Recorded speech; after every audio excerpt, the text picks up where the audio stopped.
everyone, and welcome to the CNBC Africa World Economic Forum Outlook on the Global Agenda 2015. My name is BONNEY TUNYA. Now, this is the first on a Road to Davos discussion series whose theme is based on the regional outcomes of the World Economic Forum's Outlook on the Global Agenda for 2015, which was launched in Dubai this month. Our theme today is Building Sustainable Governance Systems. My panel this afternoon consists of Dr. Willy Mutunga, who's the Chief Justice of Kenya and President of the Supreme Court of Kenya. He also sat at the Global Agenda Council on Justice. We also have Madame Louise Mushikwabo, who's the Minister for Foreign Affairs of Rwanda. Also in the panel is Sara Menker, the Founder and Chief Executive Officer for Gro Ventures. This, as I said earlier, this theme is Building Sustainable Governance System. Now, all the members of this panel were involved in different council meetings at the Global Agenda, trying to sort of be the think tank behind the conversation that we're having today. And I'll first give them a chance to sort of give us a background of the sort of councils they sat in and the outcomes they had in those meetings. I'll start with Mr. CJ. I sat on the Global Agenda Council on Justice, and we were 15 of us, and we agreed that we will focus on access to justice, and we also agreed that technology is important, and so we will see how technology can be used as an enabler for justice. And there was a discussion on Global Fund for access to justice. And we have a small committee, or we formed a small committee that thought through these issues. And so there will be pilot projects in various places, and they will be housed in organizations where the committee members are, so that they can do this work, because they have to do it along with the work they do. So it was very, very, very important that we emphasize on passion and making sure that we didn't take people's time. They could do this work along with the work they do. In the case of Kenya, we have pilots on access to justice, and we also piloting innovation in technology. So we have a project internally, and we thought we could be reporting on that one, so that the project doesn't fall through the cracks. Right. Yeah. Right. Madam Minister, you sat in a different meeting? Yes, I did, on the Global Agenda Council on Fragility, Conflict and Violence. So we're looking at avoiding fragility by looking at the causes of conflict. A very relevant council in this particular time with trouble spots around the world. I co-chair this council, of course, with the benefit of the experience of my country, Rwanda, which went from extreme violence and fragility to a resilient country. And what we are trying to figure out in terms of our work focus is to deliver nicely crafted messages to different stakeholders, states, businesses. We're looking particularly at the impact of investment, economic investment in societies that are coming out of conflict. And once we deliver those messages, tailored to policymakers, to business people, to civil society, to the citizenry, with of course, a very selfish look at Africa on my part. We also are trying to figure out how to measure whether these messages are being delivered to those various actors, and then see how that contributes to resilience in societies. It's as you can imagine, a very wide field, mm-hmm. and many other people are working on this. So from the perspective of the World Economic Forum, it's just a contribution to resilience in our societies. Mm-hmm. Sarah, you sat on the Global Agenda Council for Africa. Yes. What was that about?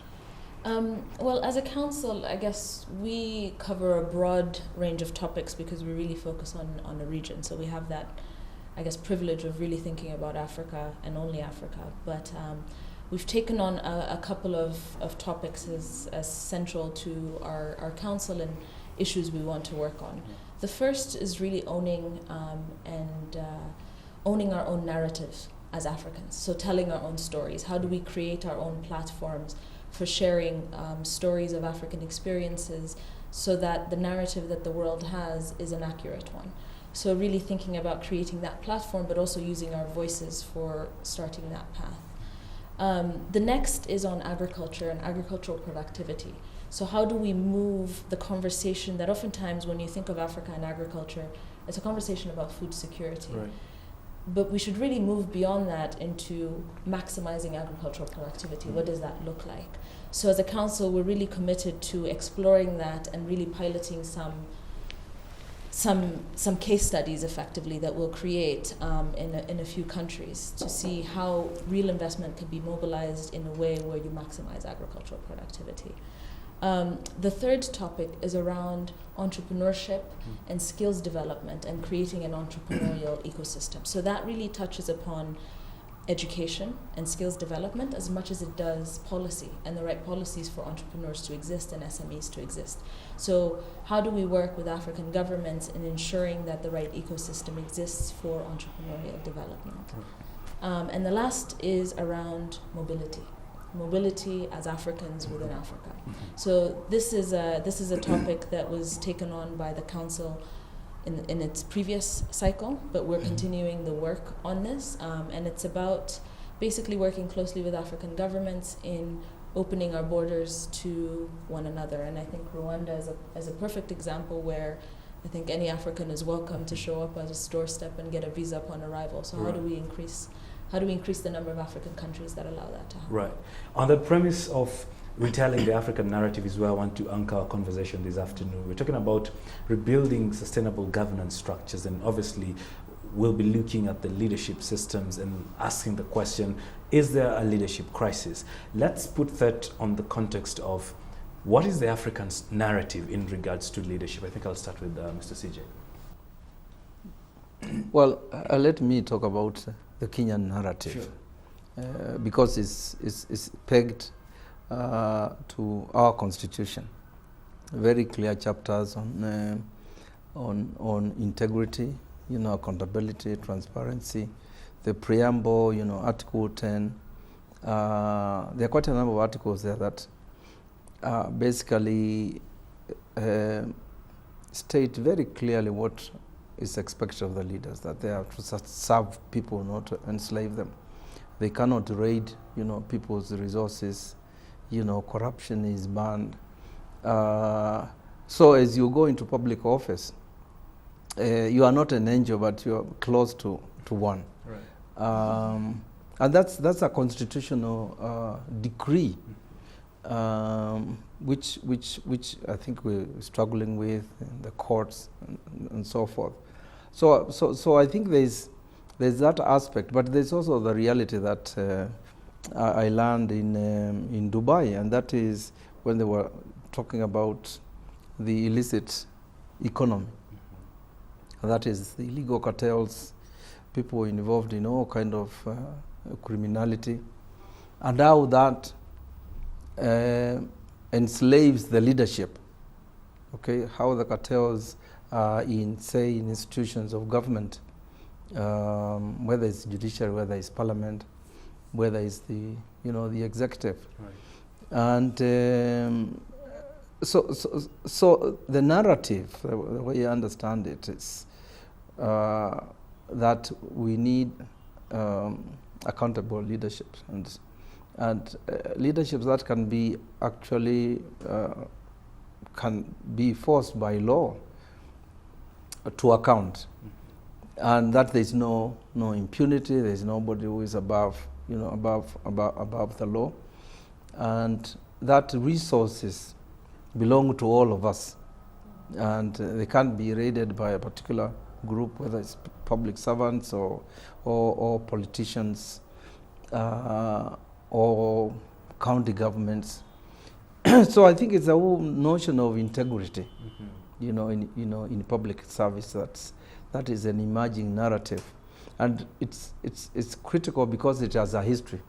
People are basically saying, as we said in the Kenyan situation, we don't want a status quo that involves stealing and raiding public resources. And you know how many scandals we have had, since the 60s.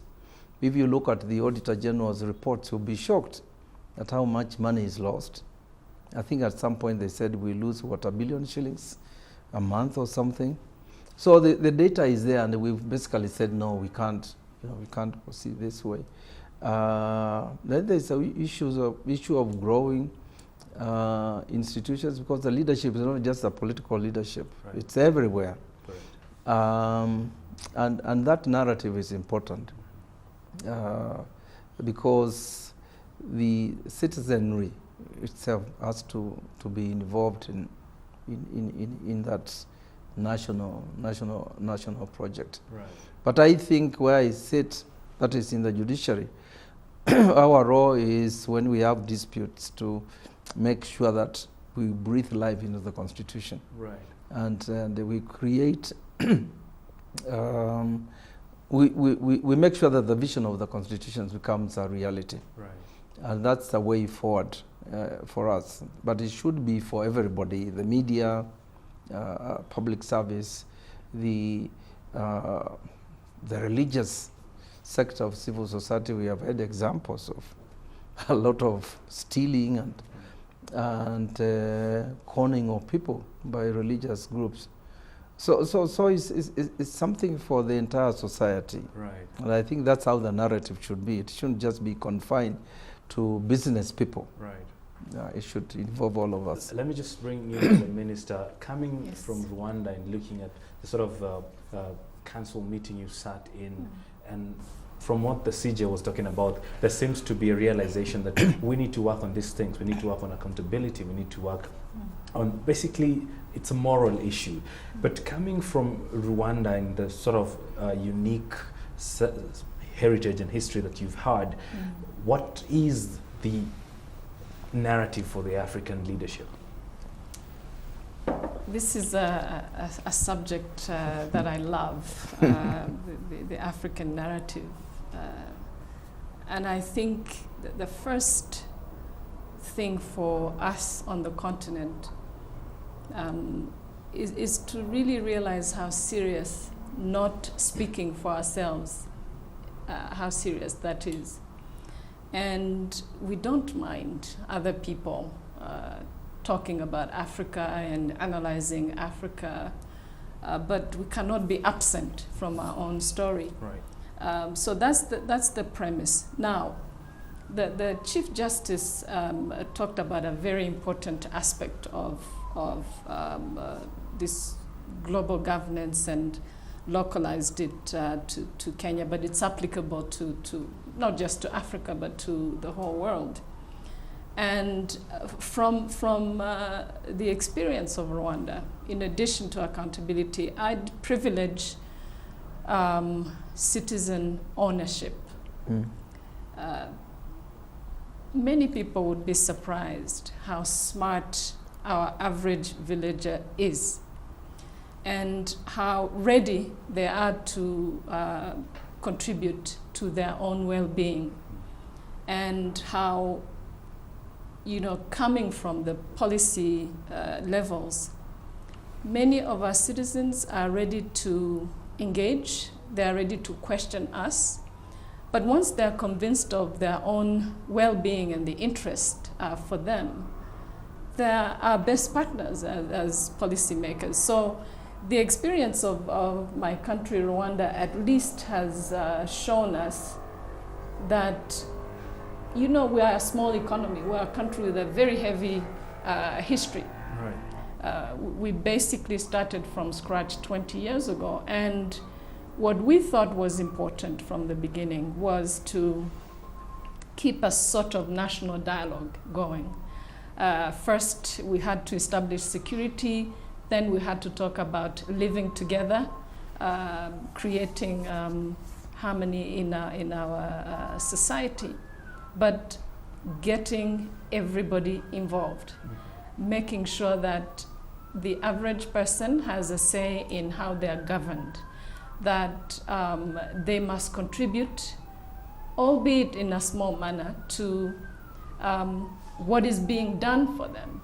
And you know, you go across the continent with our within our nice variety and different paths of history, and it can be frustrating when you see that many of us on the continent think somebody else is going to take us through our daily lives, and somebody else has to authorize us to be who we want to be. Right. And that is I think something that we need to really start a dialogue about. And Madam Minister, there are people who would say we cannot quite achieve citizen ownership and that sense of self-pride and ownership into what we are doing, because there's a lot of imbalance, and that's where injustice comes in. Right. And Sarah will come in with the numbers and tell you that a lot of African citizenry don't feel like they're equal. They don't feel like they're getting the value for whatever they should be getting in their countries. So how do we grow this, as I bring Sarah in the context of inequitability in our societies? Yeah. I think the whole aspect of distribution cannot be overlooked. What we have as countries in terms of our national assets, first of all, belongs to all of us. Right. There is no question about it. Now, we're not in a perfect world, and so there's going to be inequality, there's going to be some level of injustice and some level of corruption. But the governing bodies in our countries and on our continent have the ultimate responsibility to make sure that people are not excluded. They might not get their fair share, which they should get, but they will get to some level of self-sustenance and will be able to then also say what they think is their due. So I think even with the obvious injustice, which is not just in Africa but is a worldwide thing, global problem, we have to thrive as a continent and as countries, with the understanding that regardless of the size of our economies, everybody must participate. Right. Let's just bring in Sarah, because she is the numbers lady here in this discussion. Numbers on citizenry. How deeply entrenched is this situation of inequality, especially in African societies? Okay, so I think you have to deconstruct it a little more, because I think the notion of citizenry and citizen participation in government or in country creation or growth is very different from the inequality conversation. And the reason I say that is because the notion of citizenry is about identity and heritage. And I think on that front, I think where we're struggling as an African continent is an understanding of our heritage. So, you know, how much do our local education systems require for children to actually learn the national history in a way in which you have an appreciation about where you're really from, what your people are made up of? Because it's that pride that ultimately drives you to be a citizen of a nation. So I think, and that's not about wealth, I think that's about the way in which we structure our educational systems, the way in which our leaders in powers of, in political power, carry themselves and carry the narrative of their countries. So I think I look at them differently. Now, I think inequality plays a role in the voice we have within government and in the voice we have in shaping policy. And I think this is a point that the Chief Justice touched upon, which is how do you untangle this messy relationship that exists between business and government. Right. It's a symbiotic relationship, and it's a relationship that needs to exist. Right. But it's a relationship we need to better institutionalize. And this comes, I think, at the heart of creation of African institutions and leaders in these institutions. So this is both institutions within government, such as the judiciary, but also civil society institutions such as local think tanks. So what voice do African think tanks run by Africans have in this process? And I think when you start to deconstruct it as, citizenry, institution creation, and then you look at inequality and the role in which you can address that, I think it's civil society and its interaction with government that can start to shape that. Right. So, I think of it slightly differently because I don't think it's directly tied.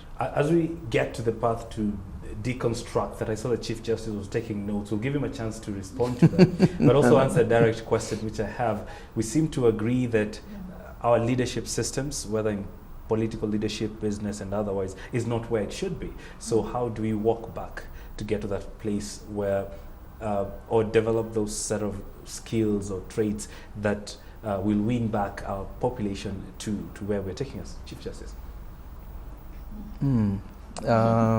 Sorry, I have very hard questions. No, it's. It's okay.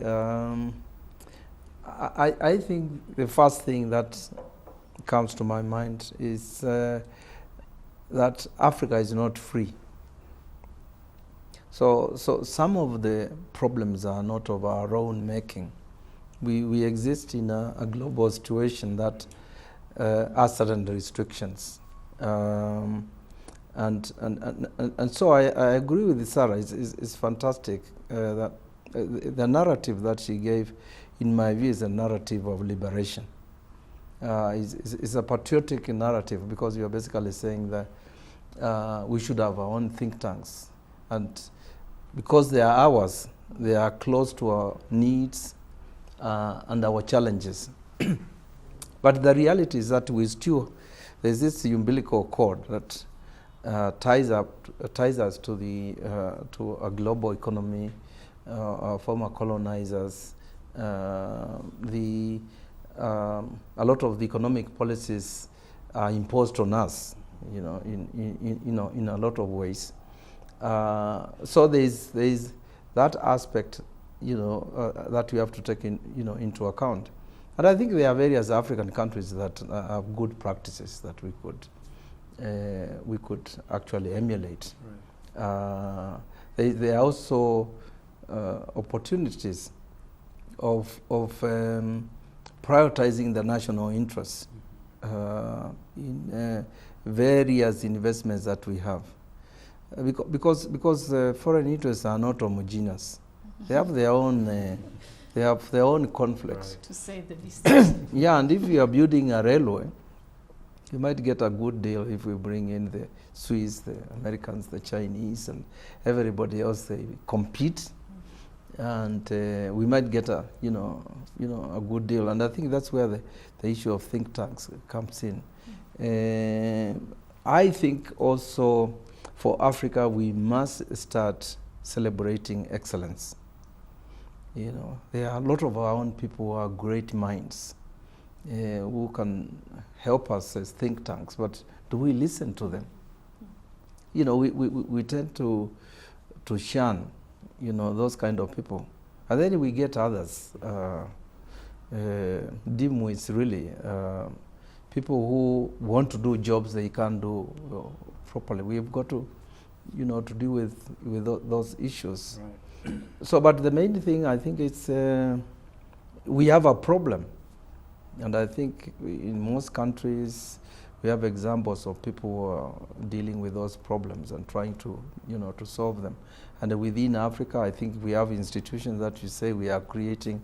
They should be able to collaborate and solve African problems and confront global problems head on. That's a good place to pause, Mr. Chief Justice. We've been on a first half that has been dominated by relooking at the African narrative and really what exactly is the African narrative, especially in regards to leadership. And redistribution or distribution of resources. And remember, our theme is building sustainable governance. We'll be back shortly.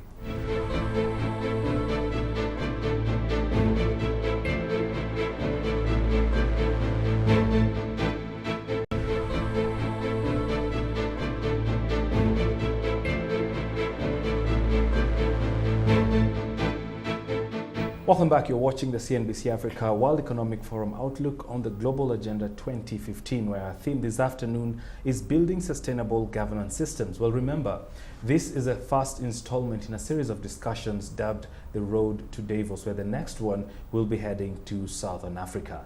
As I said earlier, my panel today includes Dr. Willy Mutunga, who's the Chief Justice of Kenya and the President of the Supreme Court of Kenya. Also, we have Madame Louise Mushikwabo, who's the Minister for Foreign Affairs in Rwanda. Also in the panel is Sara Menker, who's the Founder and Chief Executive Officer of Gro Ventures. The earlier part, we've been looking at the question of leadership. We want to shift gears a little bit and talk about the next future and talk the next in line in growing Africa's future, and that leads us to education, where skill and development have been dubbed as a vital key for turning around Africa. And we'll start off this conversation by putting a spotlight on the situation as it is. Sarah, looking at the literacy levels and efforts and resources put in education and skill development in Africa, are we putting enough, looking at the sort of visions we have, case in point, the Kenyan Vision 2030, do we have systems in place to train and impact skills to the youth in regards to attaining this vision? Okay, so I think the first thing I want to do is separate the term literacy from skills. Right. I think there's a lot of focus on maximizing literacy rates, but if you basically only focus on people learning how to read, which is all that measures, what are they going to do when the jobs emerge? What we really have to do is design education systems and create a society with skills that match the need of whatever we're facing today, right? So I think there needs to be a matching of skills development and what we teach children in schools to match what the need in industry today is. Right. You know, there's lots of interesting statistics out there around the fact that actually, if you look at, you know, there's, you know, it's if you have, the more educated you are, the less likely you are to get a job. And the reason is, if you spend your time basically studying a subject and getting a degree in, you anthropology. Anthropology has many use cases that many people don't appreciate, including in technology. But you know, whatever that is, it's harder to match that skill set with finding the right office job to do that, versus looking at a whole slew of vocational related skills that are required, that don't require university education, but that can, you know, basically employ the mass population. Right now, we're importing some of those vocational jobs into industries such as the oil and gas industry, as opposed to creating local training facilities to train more welders. So for me, you know, skills development is really actually core to matching skills development to industry needs. So literacy is not enough. We have literacy to is not employable or skills that can result into income generation. And I think Kenya is a perfect example of a country that's done a good job of growing literacy rates, but youth unemployment remains a huge problem. And the reason you have this is because reading isn't sufficient, and you know, if we start celebrating ourselves for having a lot of people that can read, that's, I think, a path to economic destruction. So we really have to start thinking about matching skills with Let me bring in Madam Minister. A lot of good things have been said about Rwanda in the past 5-10 years. Let's put a little bit focus on the next generation, the people who will take over after you. Do we have systems in place to ensure that whatever skills they're getting are actually relevant? I think it's fair to say that we have systems, but they're not adequate enough to get us to the next level in terms of matching education and skills with what the market needs and what actually the country needs to move forward. And we're very aware of it as a leadership. We have turned to, first and foremost, technology, Right. information and communication technology as a very important tool, especially for Rwanda as a landlocked country, to try and link through technology. And the benefits are enormous in developing school curricula, in running our justice systems. Mm-hmm. We figured we could learn faster and better with technology. So because I'm thinking of the next generation and where we are today and what could speed up and our development and make up for what we don't have in terms of the right skills.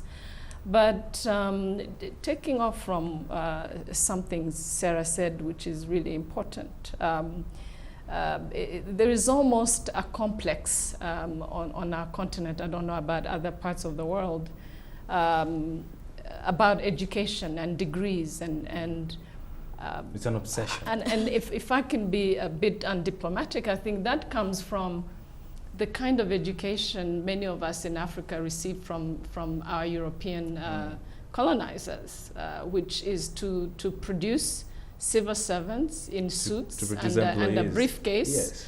And You sitting in an know, office. entering a Mercedes, nobody knows where the money to buy the Mercedes comes from, and going to work in an office downtown to produce paper. So, and this is really... That sounds like a lawyer, by it's the way. we have smart lawyers these days. But so the mindset is also a problem. Yeah. We need to understand that we have got to produce young men and women, even not so young, men and women that create something, that can make a living, whatever that is. That's where the entrepreneurship school should really be cutting across our continent. We have so much at our disposal. You know, I was in Singapore, I think last month, and I'm just amazed to see how much can be done on such a small surface. You know, I always think of Rwanda as a small country, but when I go to Singapore, I feel like I'm a whole continent, and I look at what they're doing. It's just the power of the mind, and not a mind that, you know, is going to meander into, you know, high philosophy. Nothing wrong with philosophy, but really allowing us as countries to put food on the table for our people. So we need to switch the way we think about education. A degree that is not used to create jobs, to make money, to bring knowledge that advances us in science and technology and business. That kind of degree is not really worthwhile. So we need to start thinking, I am going to school to learn something that I can use to produce something, not just for the sake of having a degree. And that's, I think, something that cuts across the board in our countries. Let me just bring in Mr. Chief Justice. We seem to have an obsession with getting paper and getting degrees, and you'll see it on the streets of Nairobi every evening. Hundreds, if not thousands of people leaving their offices and going for a postgraduate something. But we don't seem to see this reflected in our economy. We seem to be obsessed with getting that paper and getting promoted. How do we unwire this, Mr. CJ? I think in the judiciary, I see a lot of people who do those degrees for a purpose. For them, it's continuous education.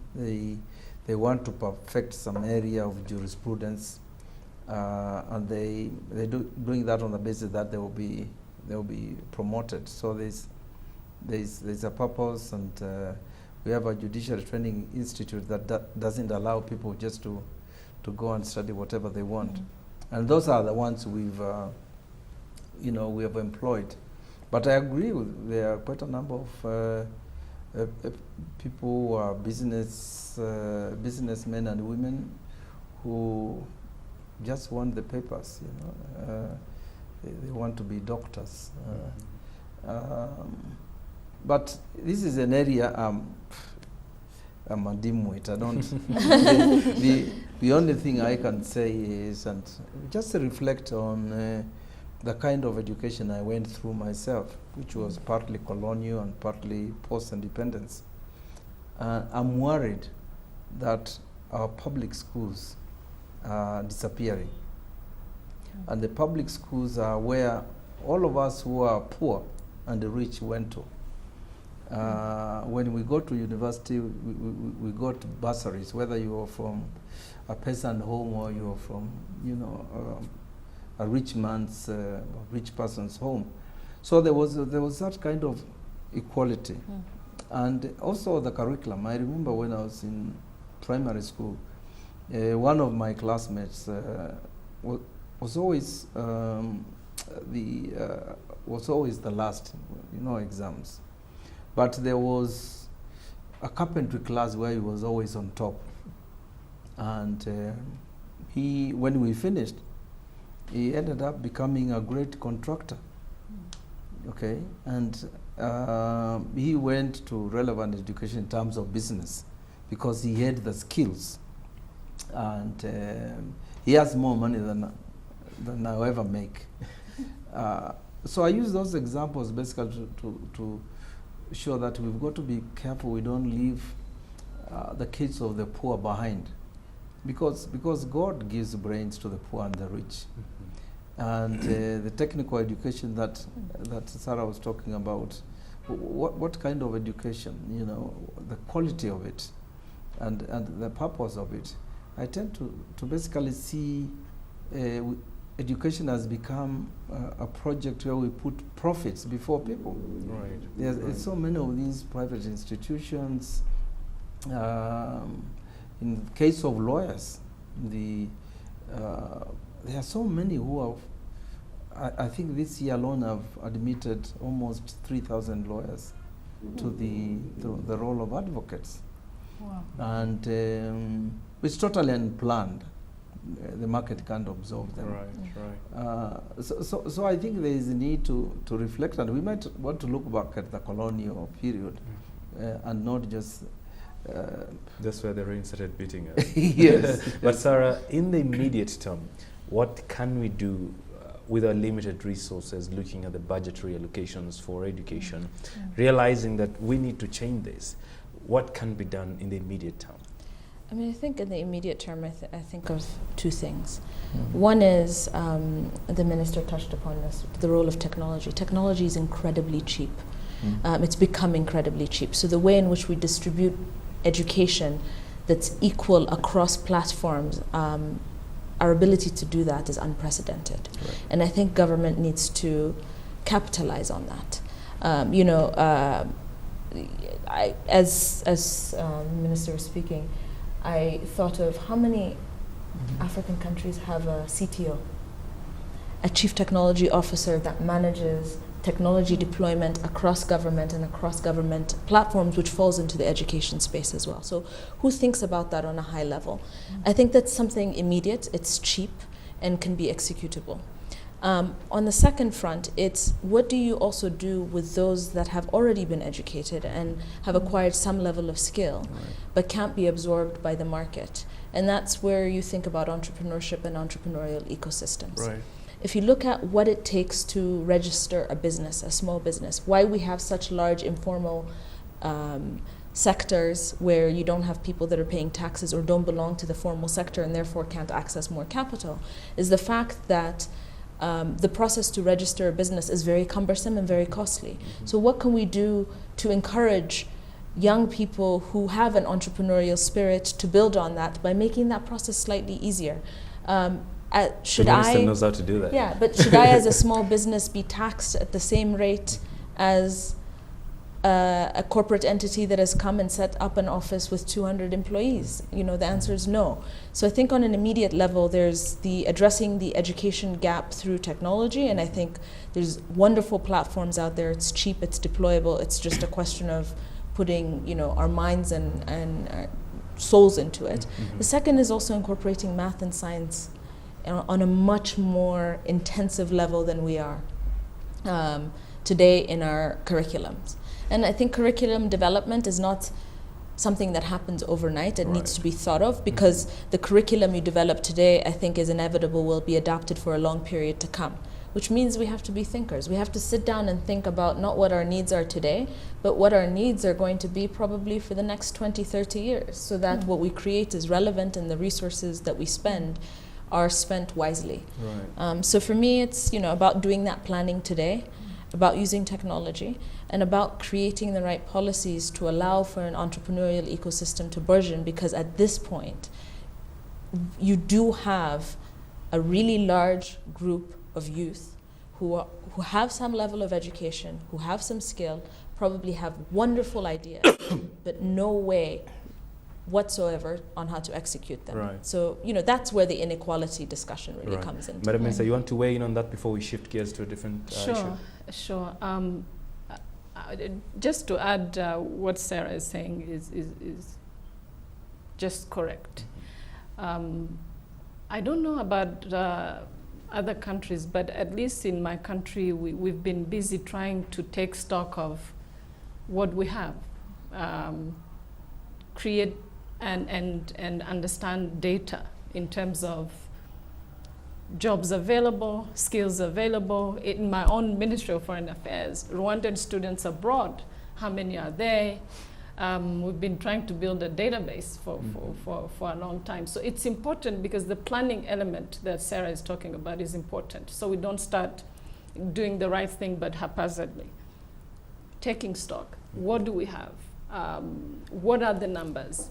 Where is our country going? Where is our economy going? Who do we need in what field? And I think a number of countries need to do that, so that when we get going, you see, to compensate for what we did not do in terms of matching our education with our market and our other needs cannot really be short-term. There's short-term, but there's a planning element into that. So I just wanted to add that we need method in trying to catch up with what we've missed with appropriate education for our economies. Right, which goes back to the thought that we need more African thinkers in this space. Now, Absolutely. ladies and gentlemen, I'd like us to shift gears a little bit and talk about an issue that has always come up whenever we're talking about justice, whenever we're talking about inequality, the issue of infrastructure and hard infrastructure. That we've seen civil unrest in different parts of Africa. We've seen reports suggesting that at the heart of the terror threats that we're having, there is always the question of resource allocation.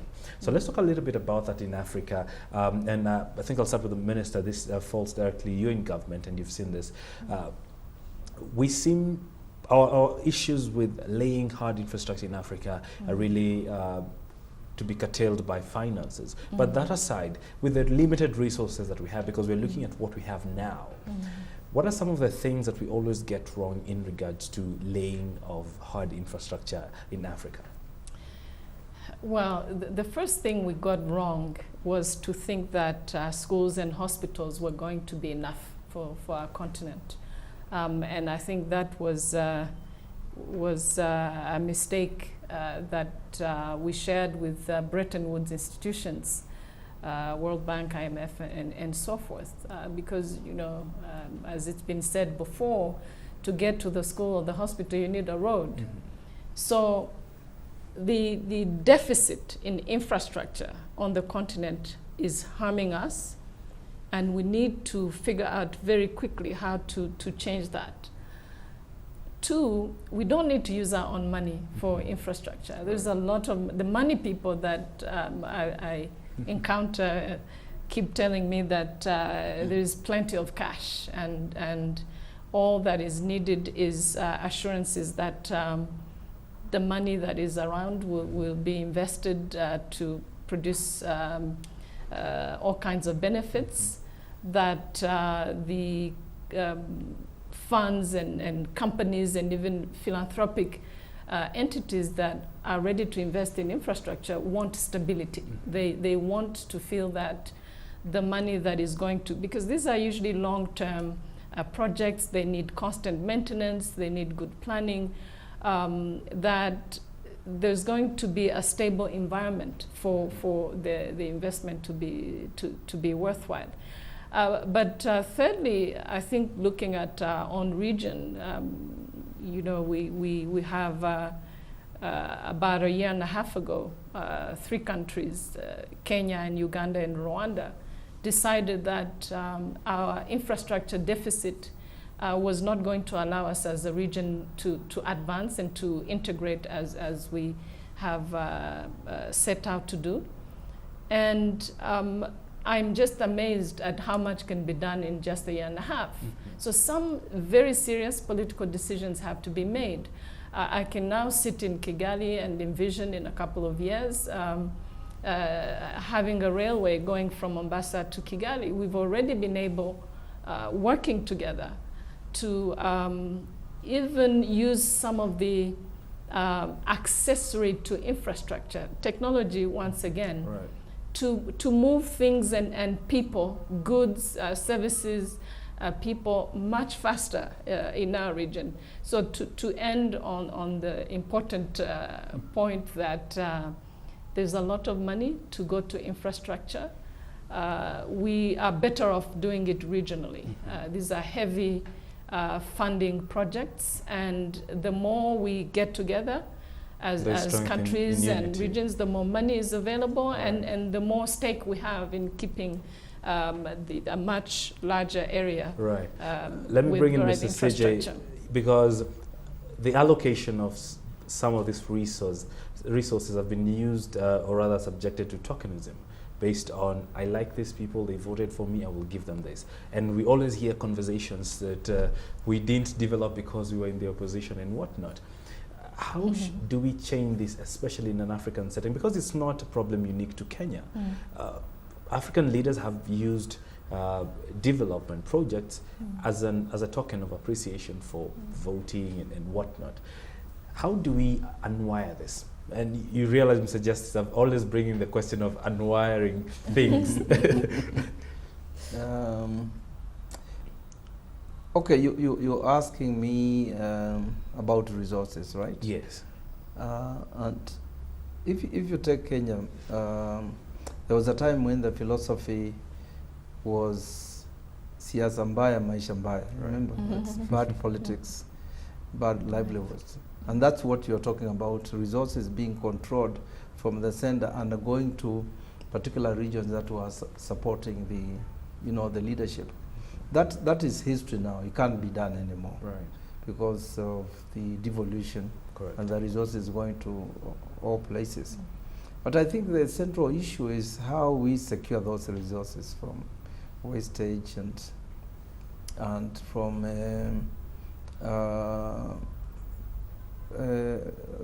being raided. Because it's true, we have a lot of resources, but they can also disappear very, very, very quickly. And how do we look at the differences that divide us? Because I think, talking about this country, which I know much better, the divisions which are ethnic, region, religious, even race, generation, gender, and clan and class are used basically to steal resources, and the people don't raise it. Okay, in this country, somebody can actually take resources and basically seek refuge in their ethnic community, and there's nothing you can do. So we've got to secure resources in the national interests, because these things we were talking about here, about thinkers, about regional collaboration and integration and collaboration and so forth, they have to start internally. Our counties must start collaborating on the resources that they are getting now.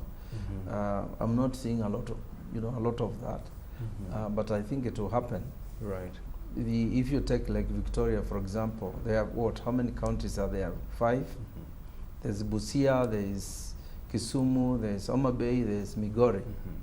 I would want a situation where they can pool resources for something around there. Right. But I think the main thing is how we make sure that the people's resources are not wasted, they are not stolen, they are not raided, and that they are used for the the issues that we're talking about and that our thinkers will flag out.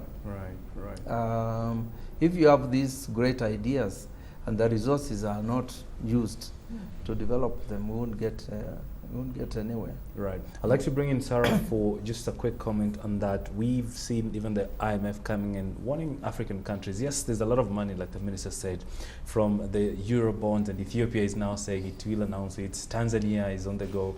But they're saying we need to watch how we spend this money. We need to have a plan for this. So quickly on the implementation in regards to hard infrastructure, then I'll come back for your closing comments. I think implementation is tied to how you finance. And how you finance is driven by how you identify projects you want to finance. I think when we talk about Africa as a continent and how we deal with infrastructure issues, whether it's roads, railroads, power, I mean the issue of power and the lack of access to power causes a lot of constraints in industry. But the one thing that we forget is just the sheer size of the continent, and that I'm talking about landmass.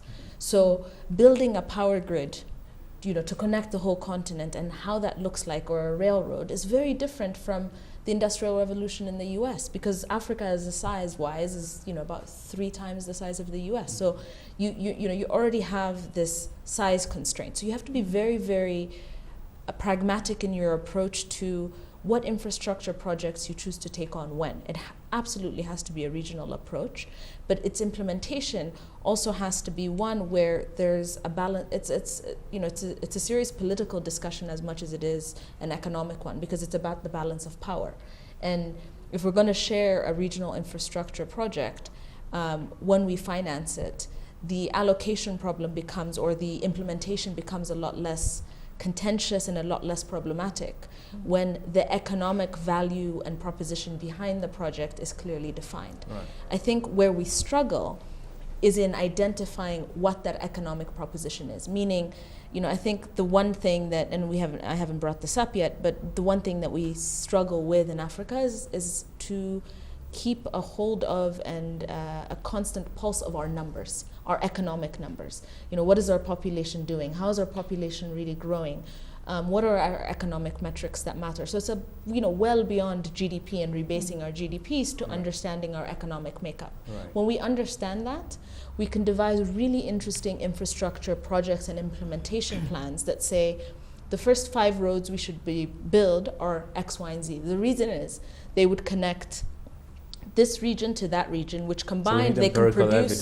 We need empirical evidence. Right now, we don't use empirical evidence, and that hurts us. So, I pay less attention to what the IMF has to say about it, and just say, I think, because they also don't run the economics, they don't run the financing the way they used to.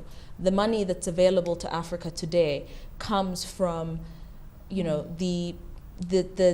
the financial sector, the global financial sector, that is real private equity players that have a vested interest in doing long-term financing and projects to make money. But that also means we have to step up to the plate of having that dialogue. So it's in our best interest, but not because somebody told us to. It's because we have to do it. Great. Our time is fast running out, so I'd like less than a minute of closing comments, from which I'll start with the CJ coming down this way. I just want to close by saying, because we are discussing African problems, African interests, I find support in the statement of Professor Kwesi Pra, who teaches in South Africa, in the debate about China in Africa, Africa and China, and how Africans should deal with China and the West. And he basically said, very simply, that has Africa identified its interests? And that's what the minister was talking about. Have we identified our interests, these problems, so that we can protect those interests and we know how to secure them? That will be my message. Minister? Well, since we're talking about global governance, I wanted to close by really giving credit to good leadership. Governance is about what leaders do, who they do it for, and how those that are being led take part into the process of leadership. And to say this because this is really, and I know it's been said before, but this is an unprecedented time of opportunity for Africa. And so we should use our thinkers from the continent and others to lay out what is available to us and take advantage of our time. Mm-hmm. Take us on. I think for me, the closing will kind of take off the leadership discussion, which is also about extending leadership beyond those we put in positions of leadership to run a country, to the position that each citizen has as a leader. So what does that mean? And how do we create a society whereby people take ownership for their futures, but also kind of their immediate surrounding environment? Mm-hmm. And I think to do that, you have to tackle the question of really owning our histories and owning our identities and our heritage, and using that as a starting point, as a starting point of strength. Because I think, going back to what the Chief Justice said, we identify our position and our intent if we know where we're coming from and what we want. And I think we just need to go through this period of examination, because it's a time of unprecedented opportunity. I think it's a time when a lot of Africans with powerful voices are now speaking out loud. But we have to do it in a way where dialogues like this are happening much more frequently. Mm-hmm. Sure. You know, across countries, across sectors, just so that we can actually realize the growth that we're talking about. Great, so this wraps up. Many thanks to my incredible, amazing panelists. I've been speaking to Sara Menker, who's the CEO of Gro Ventures, Louise Mushikwabo, Minister of Foreign Affairs in Rwanda, and of course Dr. Willy Mutunga, who's the Chief Justice of the Republic of Kenya. And this has been the CNBC Africa World Economic Forum Outlook on the Global Agenda. It is a first installment. The next stop is in South Africa. My name is BONNEY. Good afternoon.